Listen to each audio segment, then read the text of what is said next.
கள்ளழகர் ஆற்றில் இறங்குவது அப்படிங்கிற ஒரு நாளை வந்து அந்த ஊரே கொண்டாடுறது இல்லாம இப்போ உலகமே கொண்டாடுது அப்படின்னு சொல்லலாம் லைவ் மூலமா. சித்தம் கலங்கும் நாளே சித்திரை நாள் ஆயிடுச்சுன்னு சொல்லலாம். மதுரை மீனாட்சியோட திருமணம் மாசி மாசம் நடந்த திருவிழா. இவருக்கு முழுக்க முழுக்க நடந்தது வந்து அழகர் கள்ளழகர் சொல்லக்கூடிய இந்த கள்ளழகர் வைகைக்கு வரக்கூடிய காட்சி. எதுக்கு ஒரு வைகைக்கு வரணும்? கள்ளழகர் வந்து தங்க குதிரையில வராருங்கிற காட்சியை சொல்றோம். தங்க குதிரையில வந்து கோயிலேருந்தே வரல. ஒருவன் அந்த அழகர் கள்ளழகர் எல்லாம் பார்த்தா எல்லாமே பெருமாளுடைய அவதாரங்கள் தான்.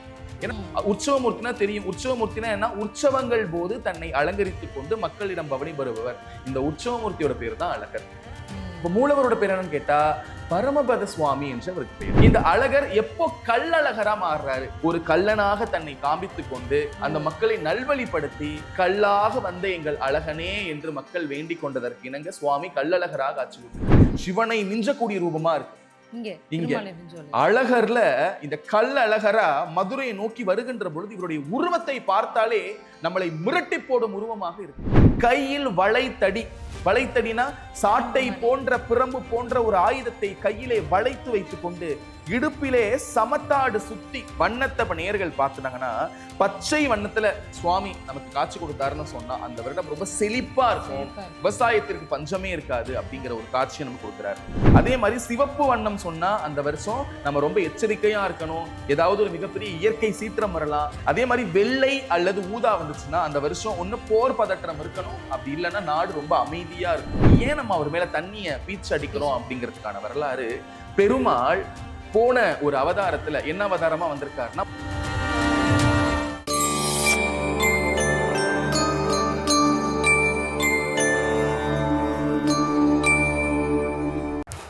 டெம்பிள் எக்ஸ்பிரஸ் நேயர்கள் அனைவருக்கும் வணக்கம். இன்னைக்கு நம்ம வந்துட்டு சித்திரை திருவிழா அப்படின்னு சொன்னாலே மீனாட்சி அம்மன் திருக்கல்யாணம், இன்னொரு பக்கம் கள்ளழகர் ஆற்றில் இறங்குவது அப்படின்னு சொல்றது. இன்னைக்கு அதை பத்தின ஒரு சூப்பரான விஷயம் பேச போறோம். நம்ம கூட தஞ்சை கிருஷ்ணன் சார் இருக்காங்க, வெல்கம் பண்ணிடலாம். வணக்கம் சார். வணக்கம்.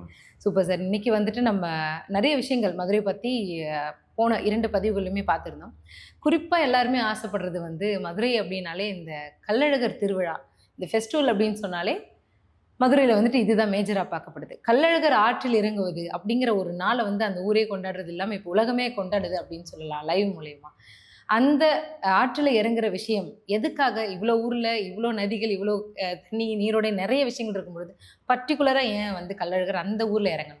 சித்தம் கலங்கும் நாளே சித்திரை நாள் ஆயிடுச்சுன்னு சொல்லலாம். ஓகே. சித்தம்னா வெயில்ல ரொம்ப உஷ்ணத்துல வீட்டுக்குள்ளேயே முடங்கி இருக்கக்கூடிய மக்களுக்கு மூளை குழம்பி ஒருத்தனை போய் அடிச்சுக்கிட்டு சண்டை போட்டுக்கிட்டு இருக்கக்கூடிய மக்களை ஒன்று சேர்க்கணும் அப்படிங்கிறதுக்காக ஏற்பட்ட திருவிழா தான் இந்த சித்திரை திருநாள்.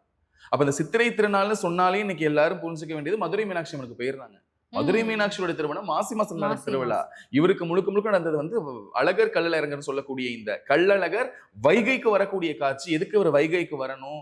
எப்படி இங்க வந்து அவங்க ஒரு மக்களை பாக்குறாரு, அந்த மக்களை பார்க்கின்ற ஒரு காட்சி எப்படி இருக்குன்னா கள்ளழகர் வந்து தங்க குதிரையில வராருங்கிற காட்சியை சொல்றோம். தங்க குதிரையில வந்து கோயிலேருந்தே வரல, கோயிலிருந்து பல்லக்கில் வந்து எதற்காக அலங்காநல்லூரிலிருந்து அவர் தங்க பல்லக்கில் போகணும் அப்படிங்கிறது ஒரு மிகப்பெரிய சூட்சமம். மதுரையிலிருந்து 21 கிலோமீட்டர் அமைந்திருக்கக்கூடியதான் இந்த கள்ளழகர் கோவில். அந்த கோவிலுக்கு அப்படியே நீங்க மேல போனீங்கன்னா ராக்காயி அம்மன் கோவில் இருக்கு. ராக்காயி அம்மன் ரொம்ப புகழ்பெற்ற ஆலயம். அந்த ராக்காயி அம்மன் மலை கோவில்ல இருந்து அப்படியே கொஞ்சம் மேலே ஏறினீங்கன்னா பழமுதிர்ச்சோலை இருக்கு.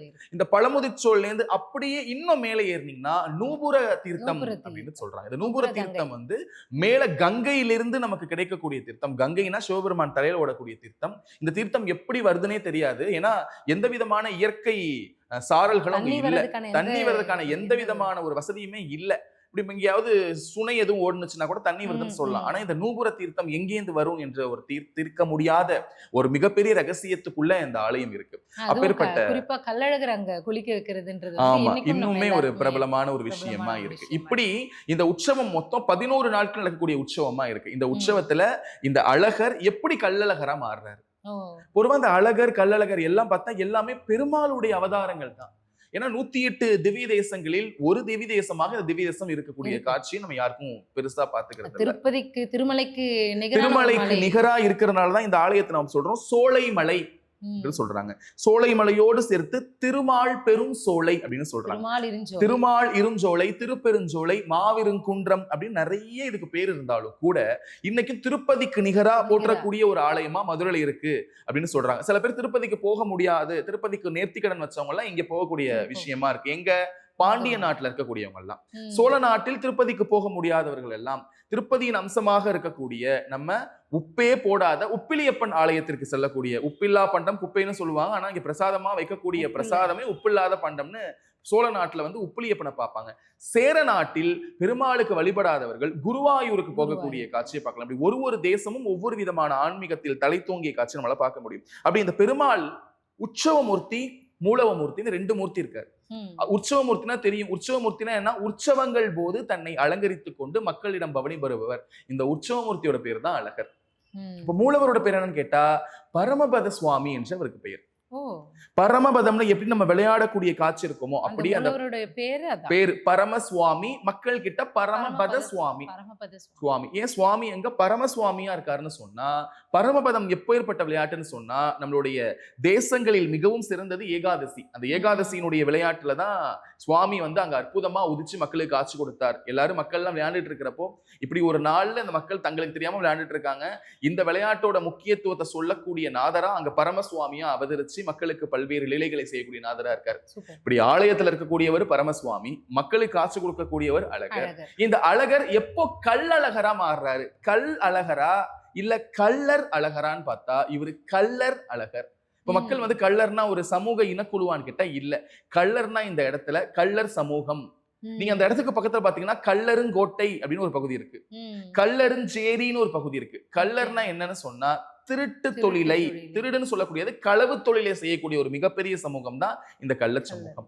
இந்த கள்ள சமூகத்திலேயே பெருமாள் சென்று ஒரு கள்ளனாக தன்னை காண்பித்துக் கொண்டு கள்ளன் படுகின்ற வேதனைகளை எல்லாம் சொல்லி, தன்னோட கை இல்லாம கால் இல்லாம மக்க ஊர்ல போய் என்ன வெட்டிட்டாங்கன்னு சொல்லி அந்த மக்களை நல்வழிப்படுத்தி அந்த மக்களுக்கு நல்ல வாழ்க்கையை சொல்லி கொடுத்ததால் இந்த மக்கள் இந்த தெய்வத்தை கல்லாக வந்த எங்கள் அழகனே என்று மக்கள் வேண்டிக் கொண்டதற்கு இணங்க சுவாமி கள்ளழகராக ஆட்சி கொடுக்கிறார். இதுதான் கள்ளழகர். அப்ப மனசுக்குள்ள யாருக்கெல்லாம் கெட்ட சஞ்சலம், கெட்ட எண்ணம், அடுத்தவனை அழிக்கணும்னு நினைப்பெல்லாம் இருக்கோ அப்பேற்பட்டவர்களுக்கு மீண்டும் சுவாமி ஆலய பிரவேசமாக வரக்கூடிய காட்சி தான் இந்த கள்ளழகர் காட்சி. மொத்தம் 11 நாள் திருவிழா. இந்த 11 நாள் திருவிழாவில் முதல் 3 நாள் சுவாமி ஆலயத்துக்குள்ளே பிரவேசம் பண்றார். இந்த 3வது நாள் முடிச்சுட்டு 4வது நாள் போகின்ற பொழுது இந்த கருப்ப அப்படின்னு சொல்லக்கூடிய இந்த கள்ள அழகருக்கு மிகப்பெரிய காவல் தெய்வமா இருக்கக்கூடியது 18ஆம் படி கருப்ப சுவாமி. இந்த 18ஆம் படி கருப்ப சுவாமி வந்து உத்தரவு கொடுத்தாதான் சுவாமி கிளம்புவார். 2019 கொரோனா வருவதற்கு முன்னாடி இப்ப நேர்கள்லாம் பார்த்துட்டு இருப்பாங்க. இறைத்தன்மை அப்படிங்கிறது நம்ம எப்பேற்பட்டதுன்னு சொன்னா கள்ளழகருடைய வைபவத்துல தெரிஞ்சுக்கலாம்.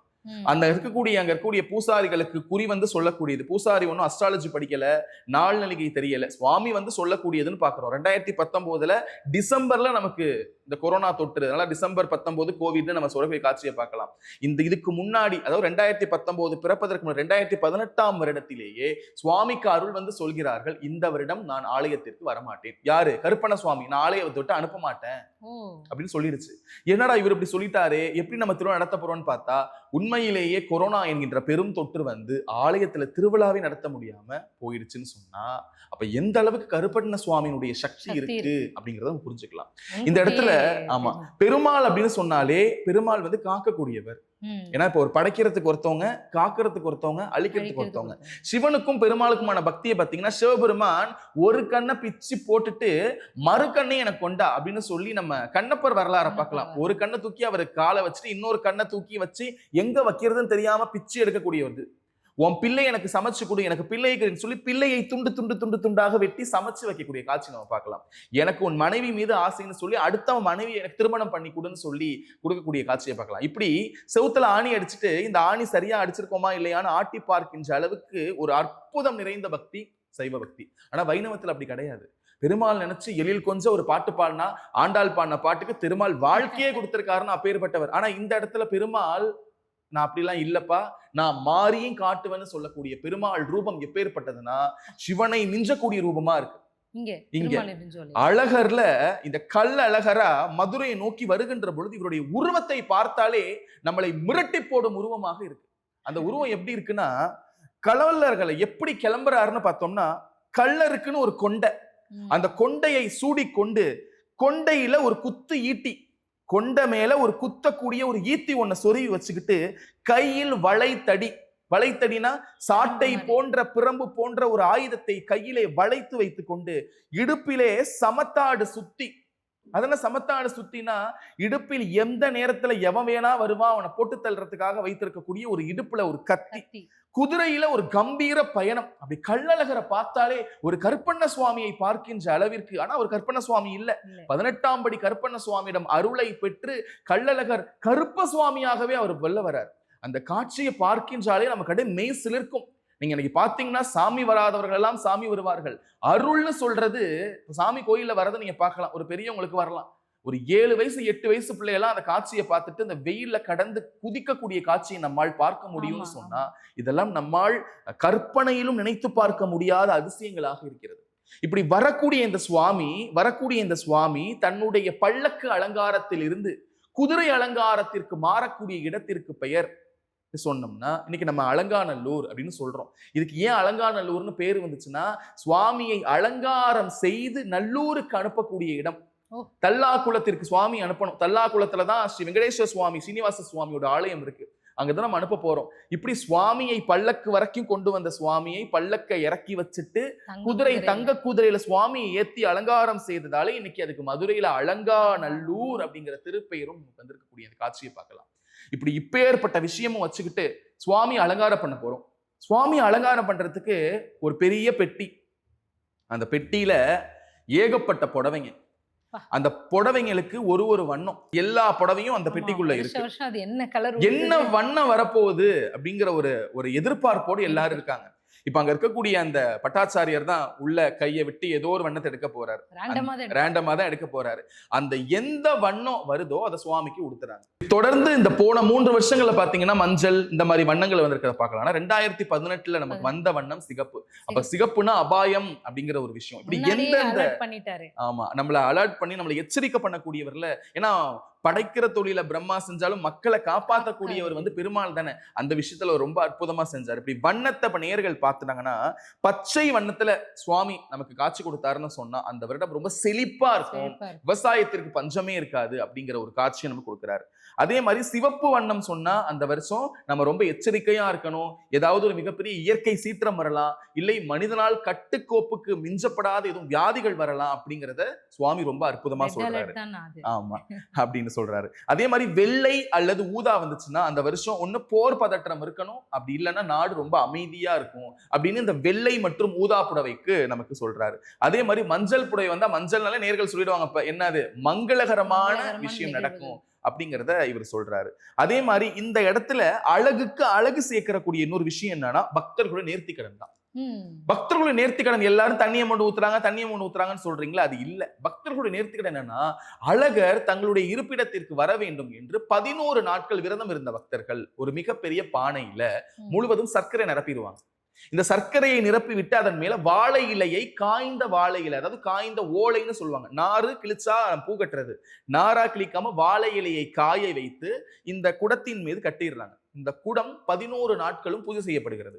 உங்களுக்கு வெயில் நேரத்துல சர்க்கரையை நீங்க வச்சது என்ன ஆகும்? சர்க்கரை உருக ஆரம்பிச்சிருச்சுன்னு சொன்னா இவர்கள் விரதத்தை சரிவர எடுக்கவில்லை என்ற ஒரு நம்பிக்கையில இருக்காங்க. எப்படி நம்ம சபரிமலைக்கு நெய் எடுத்துட்டு போறப்ப காய் உடைக்க நெய் தேங்காய் உடைக்கின்ற பொழுது நெய் கெட்டியாக இருந்தால் அவர்கள் ஒழுங்கான பக்தி இருக்கக்கூடியது. ஒழுங்கான பக்தி இல்ல, அவர்கள் மனம் எந்த இடத்துக்கும் சஞ்சலம் அடையல அப்படிங்கிறது அர்த்தம். அது போல இந்த சர்க்கரை 10 நாட்கள் 11ஆவது நாள் தான் சுவாமி வரார். அதாவது சித்ரா பௌர்ணமி அன்று தான். சித்ரா பௌர்ணமி இப்ப சமீபத்தில் எடுத்துக்கிட்டோம்னா மே 1 தான் சித்ரா பௌர்ணமி. அந்த சித்ரா பௌர்ணமி அன்னைக்கு நம்ம அழகர் வைகையில் இறங்கக்கூடிய இந்த அற்புதமான காட்சியில அந்த குடத்தின் மீது ஒரு கற்பூரத்தை வைத்து, ஏன்னா எல்லாரும் அழகர் கிட்ட போக முடியாது இல்லையா, அழகரை சர்க்கரை ஜோதியாக காமிக்கிறாங்க. சக்கர தீபம்னு அதை சொல்லுவாங்க. எல்லாரும் அந்த குடத்தை எடுத்து காமிச்சா அங்கு அந்த ஒளியில கள்ளழகர் தெரிவாரு அப்படிங்கிறாங்க. இந்த நெருப்பு எரியுது இல்லையா, இந்த நெருப்பின் ரூபத்துல நம்ம அவரை காண்பிக்கலாம் அப்படிங்கிற அற்புதமான வரலாறு. இன்னைக்கு ஏன் நம்ம அவர் மேல தண்ணிய பீச்சு அடிக்கிறோம் அப்படிங்கிறதுக்கான வரலாறு, பெருமாள் போன ஒரு அவதாரத்துல என்ன அவதாரமா வந்திருக்காருன்னா, மட்ச அவதாரத்துல தண்ணீர்ல மீனாக அவதரின் செய்கின்ற பொழுது பெருமாள் எங்க இந்த அவதாரத்தை ஆரம்பிச்சிருக்காருன்னு சொன்னா மதுரை வைகையில் ஆரம்பிச்சிருக்காரு. மட்சவதாரம் நம்ம கேள்விப்பட்டிருப்போம். மட்சவதாரம், கூர்மவதாரம், வராக அவதாரம், நரசிம்ம அவதாரம் கேள்விப்பட்டிருப்போம் இல்லையா. அதுல இருக்கக்கூடிய இந்த முதல் அவதாரம் மட்சவதாரம். மீனாக காட்சி கொடுப்பார். அந்த மீன் வைகையில் இருக்கக்கூடிய மீனாக எழுந்தருளி உள்ளார் என்று திருமங்கையாள் பாசுரத்திலே நம்ம தெரிஞ்சுக்கலாம். அப்போ முதல் அவதாரம் எடுத்ததே வைகையில தான். அதனால இவர் மீண்டும் அந்த வைகைக்கு வருகின்ற பொழுது அவரை ஆர்ப்பரித்து சந்தோஷ கோஷத்தோடு அவர் மீது தண்ணியை யாரெல்லாம் பீத்து அடித்துகிறார்களோ, ஏன் தண்ணீரை ஏத்துகிறாங்கன்னு சொன்னா, வெயிலில் வருகின்ற அந்த அழகருக்கு உஷ்ணத்தை தணிக்கும் பொழுது நம்ம வீட்டுல உள்ள கஷ்டமும் கரைந்து போகும், நம்ம வீட்டுல உள்ள மனக்குறைகளும் கரைந்து போகும், நம்ம வீட்டுல இருக்கக்கூடிய காரிய தடைகளும் கரைந்து போகும். ரெண்டாவது, இந்த தண்ணியை எப்படி வேணா அடிக்கலாம்னு சொல்லிதான் ஒரு 20 வருஷத்துக்கு முன்னாடி ஓஸ் பைப்பை வச்சு அடிச்சாங்க. ஆனா பாரம்பரியம் மாறக்கூடாதுன்னு சொல்லி தோற்பைகள், இன்னைக்கு மதுரைக்கு திருவிழாலே எல்லா வீட்லயும் தோற்பை வச்சிருவாங்க. தோற்பை எந்த அளவுக்கு நம்ம வச்சு அடிக்கிறோமோ அந்த அளவுக்கு அந்த தண்ணி போகும். இதுல நிறைய பேர் கெமிக்கல் தண்ணி எல்லாம் அடிக்கிறாங்க. அக்வாஃபினா, பிஸ்லரி, இந்த போல தண்ணிகளை எல்லாம் வாங்கிட்டு வந்து கூட அடிக்கிறாங்க. அதுக்கு அது ஆலய பிரவேசத்துல கிடையாது. ரொம்ப ஜாக்கிரதையா தண்ணீரை நாம் அழகர் மீது அடிக்கக்கூடியது. ஏன் இப்படி அடிக்கணும், அடிச்சாதான் பக்தியான்னு கேட்டா அப்படி கிடையாது. இது அழகருக்கு மட்டும் கிடையாது. மன்னார்குடிக்கு நம்ம போனோம்னா அங்க இருக்கக்கூடிய ராஜகோபால சுவாமிக்கு வெண்ணெய் அடிக்கக்கூடிய காட்சி பார்க்கலாம். காரைக்கால் போனோம்னா அங்க இருக்கக்கூடிய காரைக்கால் அம்மையார் மீது மாம்பழத்தை வீசக்கூடிய காட்சியை பார்க்கலாம். அப்ப ஒவ்வொருத்தரும் தங்களுடைய வாழ்க்கையில ஏற்பட்ட சுபதினத்தை காமிக்கக்கூடியதுன்னு அர்த்தம். பாலின் பிரியனான கண்ணனுக்கு தன்னுடைய வெண்ணையால் காட்டக்கூடியது வெண்ணெய் தாலி. ஒரு மாம்பழத்தை கணவனுக்கு வச்சு இன்னொரு மாம்பழம் கேட்டப்போ சிவபெருமானிடம் பெற்ற மாம்பழம் தான் காரைக்கால் அம்மையார். உன் கூட எப்படிமா வாழ முடியும்னு சொல்லி வாழ்க்கையை திருப்பு முனையாக்கிய மாம்பழத்தை வீசுகின்ற பொழுது அது மாம்பழ காட்சியாக அமைகின்றது. அப்படி தன்னுடைய பெருமாள்னு சொன்னாலே பெருமாளுக்கு முதல்ல காட்சி கொடுத்தது மக்ஷ அவதாரம். அந்த மக்ஷ அவதாரத்தை பெருமாளுக்கு நாம் நினைவு கூட்டுகின்ற விதமாக தண்ணீரை நம்ம பீச்சு அடிக்கிறோம்னு சொன்னா இது எந்த அளவிற்கு ஒரு பண்பாட்டு ரீதியாக, பண்பாட்டு புலம் ரீதியாக இருக்கிற ஒரு திருவிழா. நம்ம பாட்டுக்கு இப்போ சும்மா தண்ணியை பீச்சு அடிக்கல. இதுக்கென்று ஒரு வரலாற்று ரீதியான ஒரு விஷயம் இருக்கு. இந்த திருவிழாவில் லட்சோதி லட்சம் மக்கள் வைகையில இறங்கி ஒன்று கூடி ஆனந்த கூத்து, அற்புத கூத்து, விட்டு கொடுத்து சந்தோஷத்தோட துண்டை வச்சுக்கிட்டு கழகர் நம்ம சுத்திக்கிட்டு காட்சியை பார்க்கலாம். இது தெரியும், சாதி மதம் இனம்லாம் கிடையாது. பொத்தாம் பொதுவா நம்ம சொல்லிட்டு போக முடியாது. இது ஒரு பக்கம் சைவத்தினுடைய திருவிழா, சைவ ஒற்றுமை, இன்னொரு பக்கம் வைணவத்தினுடைய திருவிழா, வைணவ ஒற்றுமை. மூன்றாவது ஒற்றுமை கேட்டா இஸ்லாமிய ஒற்றுமை. என்ன இஸ்லாமிய ஒற்றுமைனா, டெல்லி சுல்தான் தமிழ்நாட்டுக்கு வரார். தமிழ்நாட்டுக்கு வந்து ஒரு சிலையும் தூக்கிட்டு போறார், கடத்தி எடுத்துட்டு போறார். அப்படி தூக்கிட்டு போகின்ற பொழுது ஸ்ரீரங்கத்தில் இருக்கக்கூடிய ரங்கனுடைய சிலையும் தூக்கி எடுத்துட்டு போயிட்டார். இந்த ஸ்ரீரங்க ரங்கநாதர் சிலையை திருட்டு போனதுனால இந்த சிலையை எப்படியாவது மீட்டு கொண்டு வர வேண்டும் என்பதற்காக ஒரு மிகப்பெரிய ஒரு பிளான் ஒண்ணு போடுறாங்க. அது என்ன பிளான்னு கேட்டீங்கன்னா, அந்த இருக்கக்கூடிய அந்த கப்பூர், அந்த டெல்லி சுல்தானுக்கு நடனம்னா ரொம்ப பிடிக்கும். அவன் பிறந்த தினத்தன்று தமிழ்நாட்டின் மிகச்சிறந்த நடனமான பரதக்கலையை ஒரு 100 கலைஞர்கள் போய் அவன்கிட்ட அரங்கேற்றம் பண்றாங்க. அவன் மனசு குளிர்ந்து போயிட்டான். என்ன பரிசு வேண்டும் கேளுங்கள், நான் கொடுக்கிறேன்ட்டான். இதுதான் சமயம் என்று இவங்க என்ன பண்றாங்க, மாஸ்டர் பிளான எங்கள் சிலையை கொடுத்து எடுத்துட்டு வந்தீங்களே அந்த சிலை எங்கள்கிட்ட கொடுத்துருங்கிறான். அவனையும் எடுத்து கொடுத்துறான். இந்த சிலை கொடுப்பதற்கும் எடுப்பதற்கும் ஒரு 3 மாத காலம் ஆகிறது.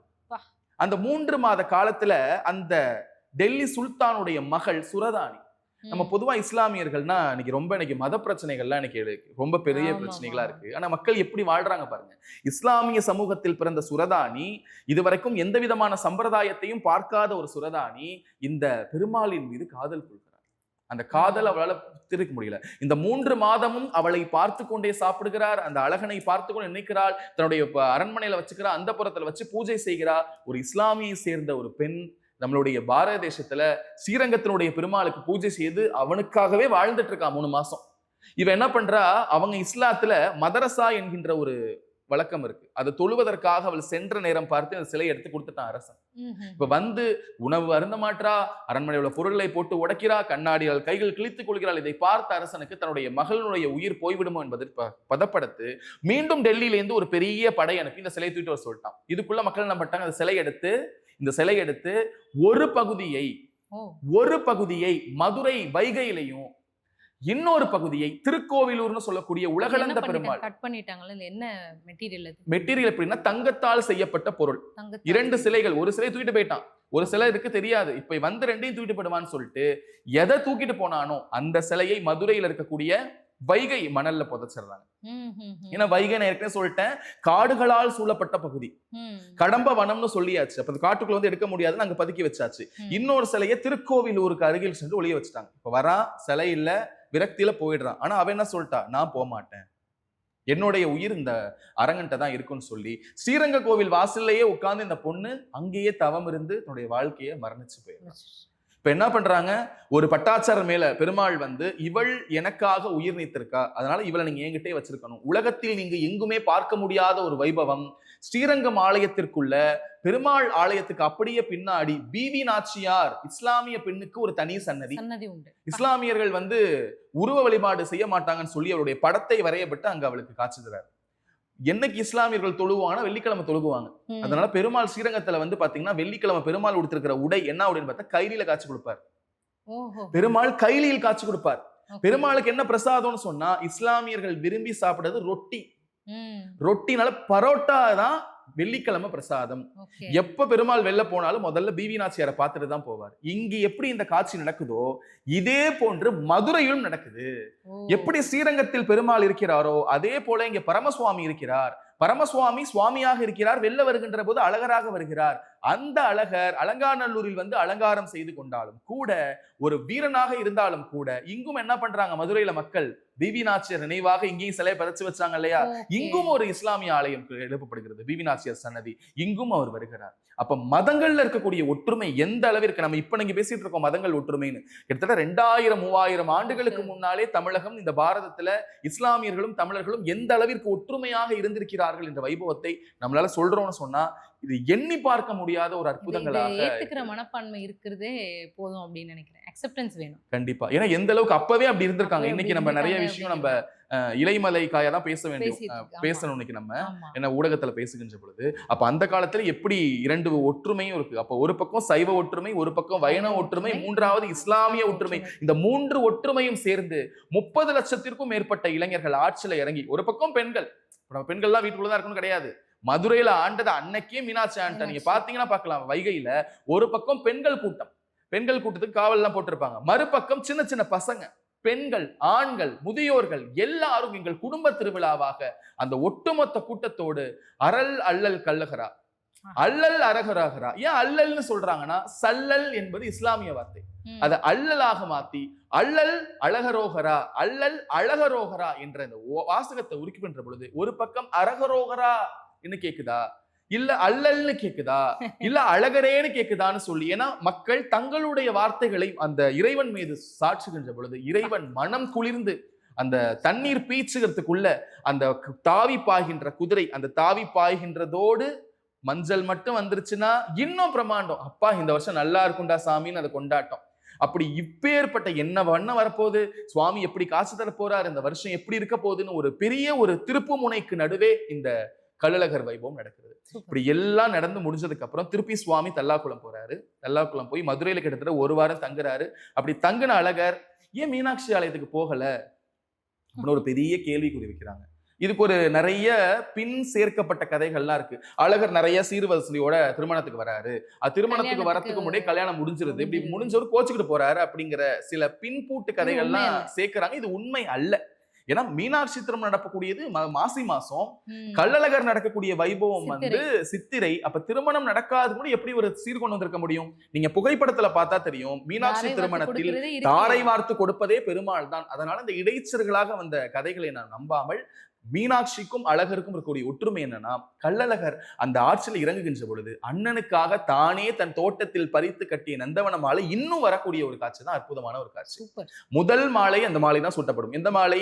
மீனாட்சி ஆலயத்தில் கூடிய நந்தவனத்தில் பறிக்கப்பட்ட அந்த பூக்களால் செய்யப்பட்ட மாலை தான் முதல் கைங்கரிய மாலையாக அழகன் சூட்டிக் கொள்கிறார்.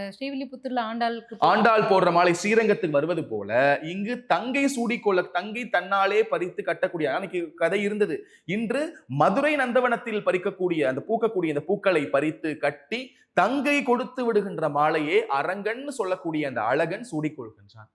ஆண்டாள் போட்ட மாலையும் இருக்கு. ஆண்டாள் போட்ட மாலை ஸ்ரீரங்கத்துல, இங்க தங்கை கொடுத்த மாலையை சூட்டிக் கொள்கின்றார்.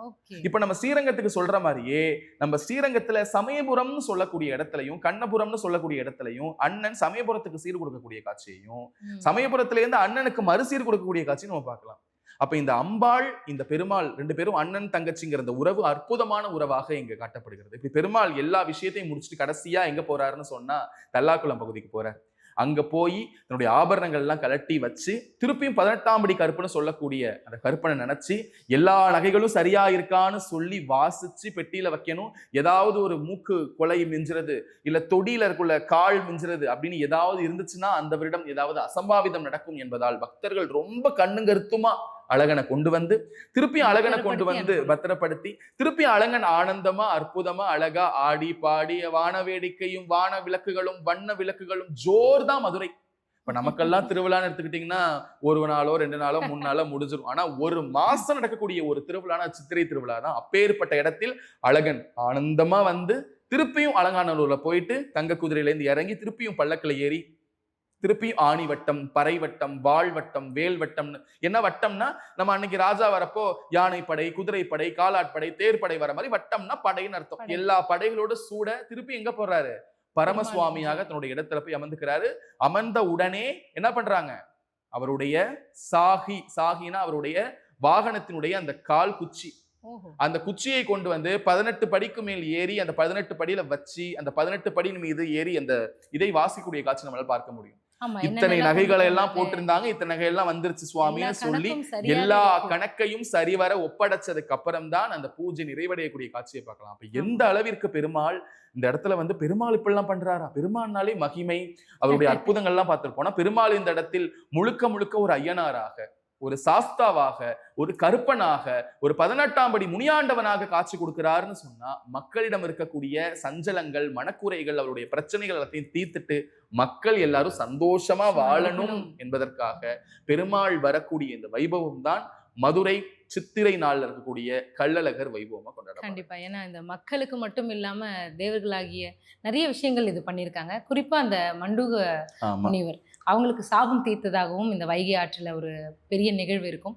அது எல்லாமே வந்துட்டு மருவியது. என்னென்ன விஷயங்கள் காதுல போட்டாலும் கூட இந்த மாதிரியான உண்மையான கருத்துக்களை டெம்பிள் எக்ஸ்பிரஸ் வாயிலாக நீங்க சொன்னதுக்கு ரொம்ப ரொம்ப நன்றி. வருகின்ற இந்த சித்திரை திருவிழாவை ஊர் மக்கள் மட்டும் இல்லாம உலக மக்கள் அனைவரும் இதை கொண்டாடுவாங்க அப்படின்னு நம்பலாம். ரொம்ப ரொம்ப நன்றி. தேங்க்யூ.